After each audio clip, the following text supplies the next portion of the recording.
जब आप एक लाइफ पार्टनर को चुनते हैं तो आपके हिसाब से, क्योंकि आपका एक्सपीरियंस है, आपने पूरी दुनिया देखी है, हर मुद्दे पर आप बड़े सटीक तरीके से बताते हैं, what is that one factor do you suggest?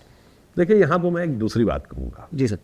किसी भी व्यक्ति से पूछिए कि भाई तुम्हारे मन में कभी ये भाव तो नहीं आता कि अमुक व्यक्ति ये लड़का ज़्यादा अच्छा दिख रहा, काश मेरा बच्चा ये होता ना, मेरा ही बच्चा सबसे अच्छा है, मेरा बेटा या बेटी अच्छी है। हम किसी दूसरे बच्चे को देख के नहीं कहते काश ये मेरा बेटा होता।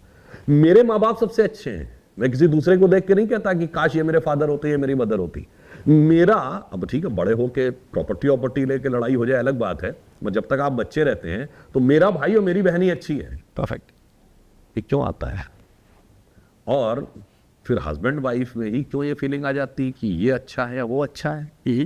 उसका कारण क्या है कि बाकी सारे संबंध पति पत्नी के अलावा आप लेके पैदा होते हैं तो उनमें डिवोशन और उनके साथ कनेक्शन एक अलग डायमेंशन पे होता है, क्योंकि आप में मानते हैं दिस इज माय डेस्टिनी, यही मेरा है।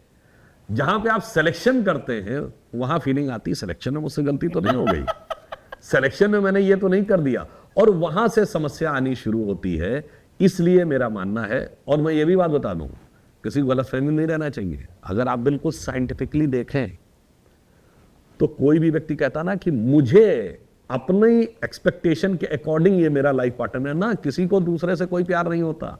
साइकोलॉजिकली सोचिए, आप अपने मन में अपनी आवश्यकताओं के अनुसार एक खांचा बना के घूम रहे होते हैं, और उस खांचे में जो फिट हो जाता है वही आपको अच्छा लगने लगता है। यानी आप दूसरों में अपने को देख रहे होते हैं, आप दूसरे को नहीं देख रहे होते। तो कोई दूसरे से प्यार नहीं कर रहा है, मैं ईमानदारी की बात कहूं, सब अपने से प्यार कर रहे हैं। और आजकल की युवा पीढ़ी को यह भी ध्यान रखना चाहिए, ये जो कहते हैं ना आज तो उसके साथ प्रेम चल रहा था और फिर ब्रेकअप हो गया। मैं बहुत साफ कहना चाहता हूं, प्रेम में ब्रेकअप नहीं हो सकता। जो ब्रेकअप हो जाए वो प्रेम नहीं हो सकता। प्रेम में सांसें ब्रेक हो जाती हैं, ब्रेकअप नहीं होता है। तो बच्चों से मैं कहना चाहूंगा, समझ लो, जिसको तुमको ये पूरी मार्केटिंग फोर्सेस और साइकोलॉजिकली तुमको ये प्रेम और प्यार कहने का बात कर रही है, कुछ नहीं है फिजिकल अट्रैक्शन के अलावा। इसीलिए मतलब वसीम बरेली साहब का एक शेर है बड़ा अच्छा, अब वो दिन गए जब मोहब्बत हुआ करती थी जान की बाजी। वो पूरा शेर ये है, माना मुझे अपना हाल बयां करना नहीं आता, पर तुझे भी तो उसे एहसास करना नहीं आता। वो दिन गए जब मोहब्बत हुआ करती थी जान की बाजी, अब कोई बिछड़ जाए तो कोई मर नहीं जाता।